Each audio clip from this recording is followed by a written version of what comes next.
대변인 이혜림입니다. 목동 이투센서 제작된 성정익입니다. 오늘은 학생들이 이제 20개 와서 저한테 제일 많이 물어보는 걸 주제로 한번 말씀을 드릴까 해서 왔는데요. 이제 학생들이 최근에 많이 물어보는 건 네. 쌤, 남은 기간 동안에 어떻게 공부해야 돼요? 라고 이제 질문을 많이 하더라고요. 아, 그런가요? 네, 왜냐면 이제 수능이 한 이제 20여일 정도 네. 남다 보니까 뭔가 학원은 있는데 이게 많이 불안해 하더라고요. 네. 그렇죠. 이게 20일 정도밖에 안 남았기 때문에 갖고 있는 불안함이 사실은 이렇게 우리가 없애겠다고 해서 없어질 수 있는, 없앨 수 있는 그런 네네. 부분은 아니겠지만 네. 그래도 좀 더 선생님께서는 이렇게 준비하면 그 불안함을 그래도 최소화시킬 수 있지 않겠냐라고 생각하시는 부분이 있어서 이 자리에 부르신 거예요. 네, 오늘은 네, 그렇게. 네. 네, 아무튼 그러면 선생님께서는 생각하실 때 그 남은 기간 동안 생활을 어떻게 하면 좀 더 우리가 시험 결과가 평소와 좀 비슷하게 나올 수 있을 거라고 생각하시나요? 네, 일단 뭐 생활부터 좀 먼저 말씀을 드리면 네네. 생활 패턴을 수능 당일 컨디션이랑 이렇게 동일하게 맞출 수 있으면 좋겠다. 그래서 그렇다면 이제 평소의 생활이 되게 네. 중요하잖아요. 예, 네, 그래서 중요하죠. 네, 네. 일단 수능 당일 컨디션을 최적화를 하려면 아침에 일찍 일어나는 것이 좀 당연해져야 된다고 생각이 들어요. 네. 그 일찍이라는 게 언제냐라고 했을 때 네. 저희가 보통 8시 40분에 국어가 시작하잖아요. 그렇죠. 그죠? 그러면 그때 글을 읽거나 어떤 생각하는 것들이 자연스러워지려면 최소 2~3시간 정도는 전에 깨어 있어야 된다고 제가 얘기를 많이 해요. 또 실제로 학생들도 그렇고요. 그래서 보통은 한 5시 40분이나 뭐 30분에서 6시 정도 사이에 이제 많이 일어나는데 사실 저희가 학생들이 학원 생활을 하면서 보지만 사실 6시에 일어나는 것도 쉽지는 않아요. 그래서 어렵죠. 예, 수능 이제 한 20일 앞두고는 저는 좀 일찍 자는 거를 더 이렇게 힘을 쏟으면 어떨까 싶어요. 그 일찍 네. 자는 게 좀 학생들마다 좀 얘기는 다르기는 한데 저는 보통 한 11시 반이나 12시 그리고 조금 더 일찍 잘 수 있는 것도 괜찮다고 봐요. 학생들 컨디션에 따라서. 네네. 왜냐면 이제 이 시기가 다 체력적으로 너무 힘든 시기잖아요. 그렇죠. 그러니까 그동안에 정말 열심히 공부하고 모든 체력이 다 이제 소진된 상태인데 남은 기간에는 그 체력을 어떻게 보면 좀 최적화를 하고 그리고 생활 패턴이라든지 이런 부분들을 시험 당일에 맞춰서 가는 것들이 남은 기간에 어떻게 보면 공부보다는 좀 더 우선이 돼야 될 것 같아요. 그래서 제가 이제 생활 먼저 얘기를 드리는 거거든요. 네. 그래서 보통 이제 저희가 8시 10분까지 수능 시험장에 입시를 해야 되잖아요. 그래서 네. 그거를 감안하면 아침에 이제 집에서 시험장까지 거리가 보통 한 30분 전후인 것 같아요, 학생들이. 예, 그런 걸 감안하면 아침에 밥도 먹고 뭐 씻고 그다음에 보통의 본인들의 의식이 좀 있잖아요, 여러 가지로. 네.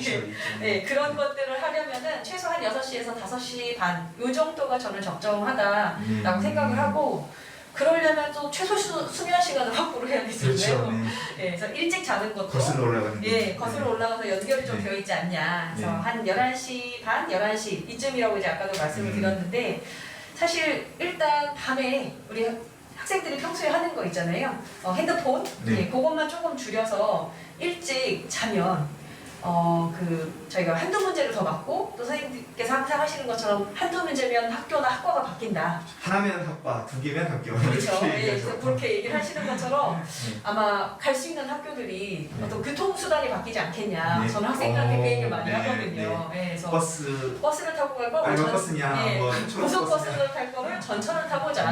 그러니까 한두 문제가 비용도 많이 세이브 되겠네요. 그렇죠. 네. 그 한두 문제가 굉장히 큰 영향을 차지하는데 그게 저는 일단 생활에서부터 시작이 된다고 봐요. 그래서 네. 남은 기간에는 그동안 다 소진했던 체력을 조금 다시 한번 이렇게 충전시키고 그리고 시험 당일날 아침에 글을 읽을 때 문제를 풀 때 좋은 컨디션으로 해보자 라는 부분에서 이걸 좀 잡고 가는 걸 먼저 해보면서 공부를 했으면 좋겠다 이런 생각이 들어요. 지금 선생님 얘기해 주신 부분은 네. 그러니까 이 얘기인 것 같아요. 제가 나름대로 해석을 해보자면 이거 공부를 하는 거 입력 부분도 있지만 출력을 하는 부분 어떻게 내가 공부하는 것을 어떻게 이제 발휘를 할까 시험장에서 발휘할까 출력 부분에 대한 얘기를 지금 짚어주신 것 같고 그래서 출력이 되기 위한 최적의 그 하드웨어의 최적화 상태를 만들어요. 그렇죠. 그러면 네. 이제 출력에 대한 부분 얘기하셨는데 또 한편으로는 아직은 그래도 20일 정도의 여유 기간이 남아있기 때문에 그 남은 기간 동안 또 입력은 어떻게 해주면 좋을까요? 아직 공부하는 네. 거 말씀하신 그렇죠. 거죠. 공부하는 입력. 거. 뭘 집어넣을 것이냐. 그렇죠. 어떻게 정리하고 네. 어떻게 마무리할 것인가 입력 부분을 지금은 일단 네네. 뭔가 지식적으로 많은 걸 넣기에는 일단 심리적으로도 그게 되지 않는 시기라고 봐요. 그래서 일단 지금까지 공부했던 것들을 정리하고 그다음에 아는 걸 얼마나 잘 끄집어내느냐 이제 출력이 사실은 조금 더 중요한 시기인 것 같아요. 그러니까 네. 아까 생활이라는 것이 출력을 하기 위한 하드웨어에 최적화였다면 네. 지금은 출력을 어떻게 하면 잘할 것이냐 그거를 이제 흔히 모의고사라는 형태를 통해서 수능 당일날에 각 과목들 실무라고 예, 실전 모의고사를 잘 볼 수 있는 그 연습을 지금 하는 게 되게 중요하다고 봐요. 그래서 일단 먼저 이제 풀기 전에 다양한 여러 모의고사를 풀겠지만 저희가 올해 일단 경향부터 파악을 하고 가는 거. 6월 그렇죠. 평가 모의고사 말씀하시는 올해 거죠? 봤던 6월달, 9월달 평가원 모의고사를 다시 한번 풀어보고 그 출제된 문제에서 내가 모르는 개념이 있는지 없는지 이제 보통 수학이나 탐구에서 이렇게 개념을 다시 한번 짚어볼 필요가 네. 있겠고 그 다음에 이제 전체적인 모든 과목에서는 내가 어떤 자주 틀리는 문제 유형이 있는지 없는지 그걸 먼저 파악을 하는 거 요게 이제 일단 시작이라고 생각을 하고요. 네. 그 다음에 이제 이 부분에서 내가 이런 걸 좀 틀렸구나라는 걸 이제 아는 상태라면 이제 실전 모의고사를 남은 기간에 좀 계속 풀 거예요. 네. 그래서 아까 이제 출력이라고 제가 말씀드렸는데 출력하는 연습이 실전 모의고사라고 저는 생각을 하는데 네. 거기서 가장 중요한 건 사실 시간이라는 제약 요소거든요. 그러니까 소위 말해서 저희가 타임어택이라는 말을 네, 쓰잖아요. 그렇죠. 네. 예, 그런 것처럼 시간 안에 아는 문제를 많이 맞추는 거 이게 되게 중요한 건데 그렇죠. 이제 그러려면 사실 저희 학생들은 그동안의 모의고사 풀이 경험이 되게 많잖아요. 근데 이제 거기서 늘 아쉬운 게 좀 있었어요. 뭐냐 하면 이건 맞출 수 있었는데 아는데 틀렸다. 그쵸. 아는 건데 못 맞췄어. 저는 요 후회를 최소화해야 슬픈 점수가 안 나올 거라고 생각이 들어요. 시간이 조금만 더 있었으면 그쵸. 맞췄을 텐데. 예, 근데 다 풀고 난 다음에 봤더니 이거 이거 풀 수 있었는데 네, 이런 얘기. 예, 그게 저는 예. 사실 실전 연습이 좀 부족했던 게 아니냐 이런 생각이 들어요. 그래서 일단 실전 모의고사를 풀면서 그동안 풀었던 모의고사를 바탕으로 내가 어떻게 하면 아는 문제를 더 많이 맞출 수 있었을 것이냐 그리고 모르는 문제가 나왔을 땐 어떻게 대응하느냐 이런 판단 능력이나 행동 기준을 가지고 연습을 하는 것이 남은 기간에 해야 될 가장 중요한 문제 공부라고 생각이 들어요. 어떤 실패의 경험도 충분한 그쵸. 경험치로서 나중에 긍정적인 역할을 할 수 있다. 뭐 이런 네네. 취지이신 거죠. 그렇죠. 그래서 모의고사를 가지고 그러니까 모의고사는 사실 수능이라는 게 예전 학력평가처럼 지식을 물어보는 게 아니라 주어진 내용을 가지고 네가 이렇게 생각을 해보렴 그랬을 때 얼마나 맞을 수 있니 이런 식의 이제 문제 유형이기 때문에 그 부분에서 알 수 있는 부분들이 사실은 충분히 있는데 문제는 학생들이 당황을 하거나 그러면 긴장하거나 예. 그러면 이제 흔히 말해서 학생들이 어떤 정보가 머릿속에 들어오지 않는 현상이 생기잖아요. 근데 그게 보통은 자기가 어떤 준비된 상황과 다를 경우에 보여지는 현상이라 저는 본인이 의도한 대로 풀어나갈 수 있어서 아는 걸 다 맞추면 사실 수능날 최고의 점수가 나올 수 있다고 생각을 하거든요. 실제 그런 케이스들도 네, 있습니다. 그래서 남은 기간 동안에는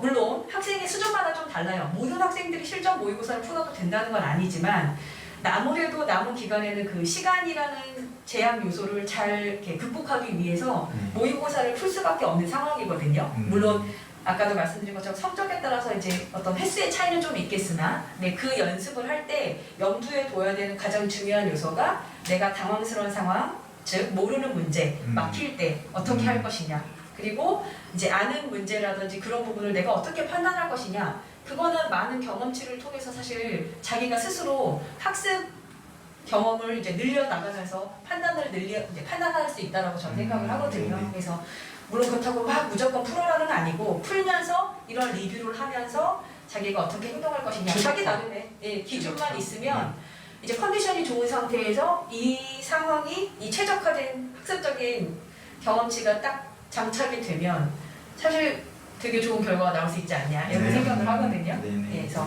일단 시험을 보고 나서 이제 하나만 더 추가를 하자면 모의고사를 보고 나서 내가 스스로 세운 어떤 기준을 제대로 실행했는가 여부를 시험 보기 전과 후에 남아서 체크를 해보면 좋겠다 이런 생각이 들어요. 그래서 보기 전에는 한번 자기 스스로의 기준을 한번 생각해보고 시험을 보고 난 다음에 그렇죠. 시험을 보고 난 다음에는 했는지 안 했는지 점검. 그러니까 그런 식으로 해서 행동 자체를 연습하는 것도 굉장히 유의미하다고 봐요. 그래서 그렇게 하고 이제 실전 모의고사 연습을 하면서 더불어 점수보다는 내가 그 행동을 잘했는지 정도로만 판단을 하시고 가면 남은 기간에 불안한 감정을 좀 줄이면서 내가 이런 행동을 잘 하고 있구나, 이런 게 안 되고 있으니까 오늘 또 연습하자라고 공부하는 것에 또 다른 의미를 부여할 수 있지 않을까 싶어요. 네.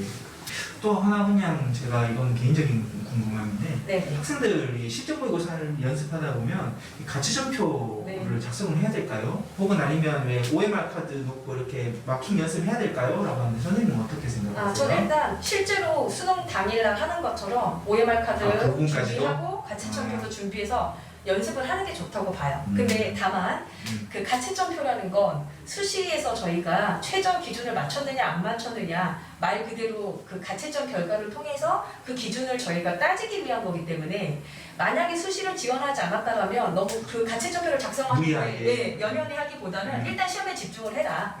그리고 뭐 수시를 지원해서 가채점 결과를 알아야 되는 상황이라 하더라도 일단 우선은 마킹을 제대로 해서 내가 푼 것들을 제대로 된 성적을 받아낼 수 있게끔 마킹을 하고 이제 그 안에서 여유가 있다면 좋겠지만 되도록이면 가채점표를 평소에도 작성하는 연습을 해서 그 결과를 가지고 올 수 있도록 시험에 반영시켜서 할 수 있도록 하면 제일 좋다. 왜냐면 이제 그 아까도 말씀드렸던 것처럼 수시도 중요하지만 정시라는 것들이 어떤 식으로 정시 지원을 해야 될지 큰 그림을 잡거나 기준을 잡으려면 어느 정도 가채점 결과를 가지고 미리 좀 탈출을 해보는 것도 도움은 돼요. 네, 하지만 그게 우선순위가 될 수는 없으니 마킹을 제대로 하시고 그래서 좋은 성적표를 가지고 오시면 괜찮지 않겠냐.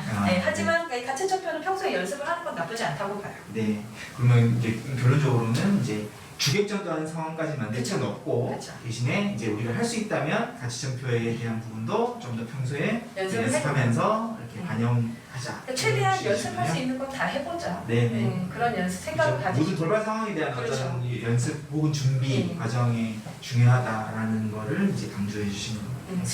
수능 날에는 어떤 일도 다 일어날 수 있다 이런 생각을 가지고 가야 당당하게 모든 일이 일어나도 다 받아들일 수 있으니까 당황하지 않고 보려면 이런 마음의 준비도 중요해서 다양한 상황에 노출되도록 하기 위한 게 실전 모의고사니까요. 그런 연습도 같이 해보면 좋을 것 같아요. 네. 알겠습니다. 자, 그래서 남은 기간 동안 이런 식으로 준비를 해보면 어떨까 싶어서 준비를 했는데요. 오늘 여기까지 하겠습니다. 네.